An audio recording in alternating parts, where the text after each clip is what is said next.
Welcome back to a brand new episode on Front Row on Economy.lk. We are today in conversation with Dr. Eteri, who is the resident representative of IMF in Sri Lanka. Welcome, Dr. Eteri.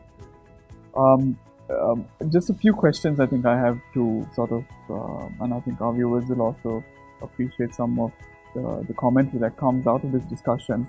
In the last few years, we've seen certain reforms taking place, some of them much needed in terms of where the economy was and where it is now. And I think the key thing maybe that might be lost within all these reforms and the noise within it is the macro stability that may be achieved, and maybe you could comment on if it has actually.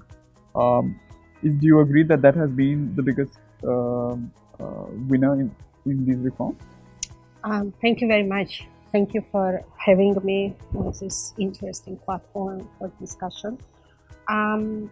Macroeconomic stabilization is a key reform objective of Extended Fund Facility Program, which aims to support government's own reform initiatives to actually grow its own resources and channel it to its own social and development needs.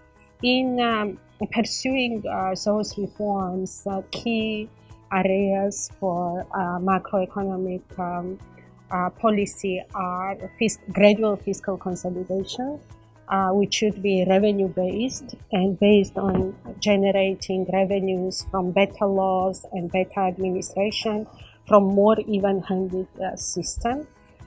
Second area of policy focus is inflation targeting framework and developing that foundation for inflation management, as well as increasing reserve cover and more flexible exchange rate management, and also setting out foundation for more transparent and accountable governance systems where reforms are implemented more efficiently, and actually there is better accountability and transparency in terms of policy actions.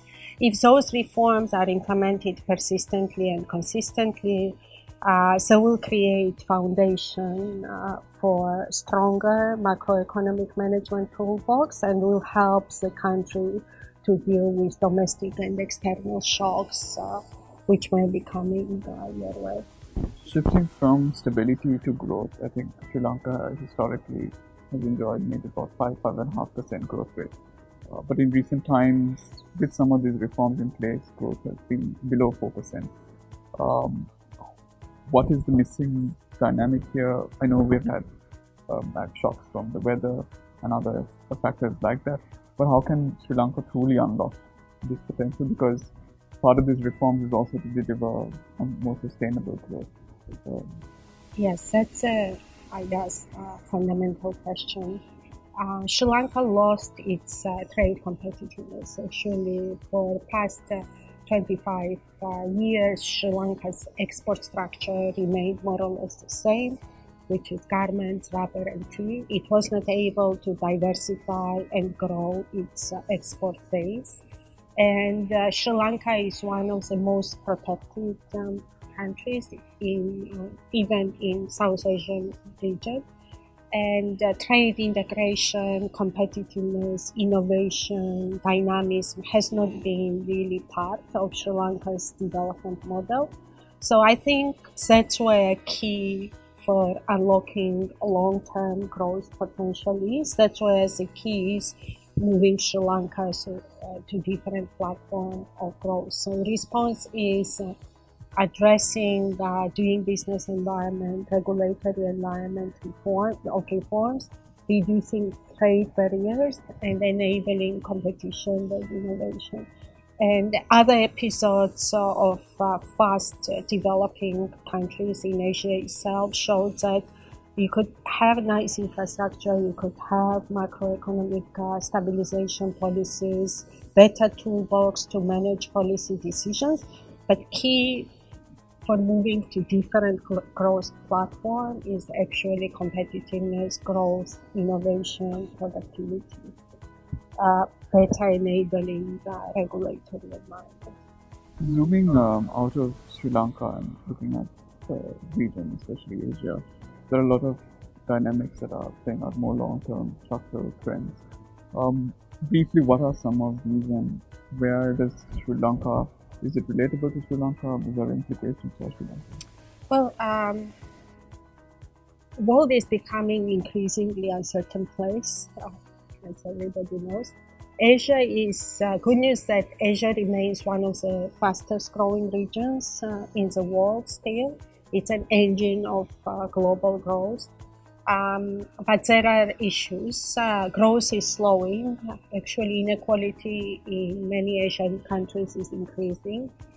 Productivity is slowing. Asia is aging fast, and actually, in many countries, in some countries of Asia, they may age faster as they become rich. There are issues of female labor force participation, and finally, trade integration and disruptions from trade war obviously carry huge risks for trade and economic development in Sri Lanka. In this kind of very challenging regional and global environment, what Sri Lanka could do is just move faster on its economic reform priorities. Sri Lanka knows where it wants to go. It wants to be a regional and global hub for trade and innovation. Sri Lanka knows how to get there. Many strategies have been developed. Some of them have gone into implementation. I think when it's going to happen, it totally depends how much effort is put into implementation. And consistent, persistent, disciplined implementation will help Sri Lanka to be much stronger in challenging regional environment, but also place itself to higher growth platform. And there you heard it. I think we've had an interesting conversation covering the macro stability that has come through in the last 2 years. What are some of the dynamics that will maybe unlock the growth potential, and touching on what's going on in Asia, but also looking at where Sri Lanka could maybe start implementing on. And I think the key thing is we know where we want to go, but it's about getting there and executing. So thank you, Dr. Eteri, for joining us on Economy.lk. To our viewers, stay tuned for interesting discussions on the economy and many more topics like this.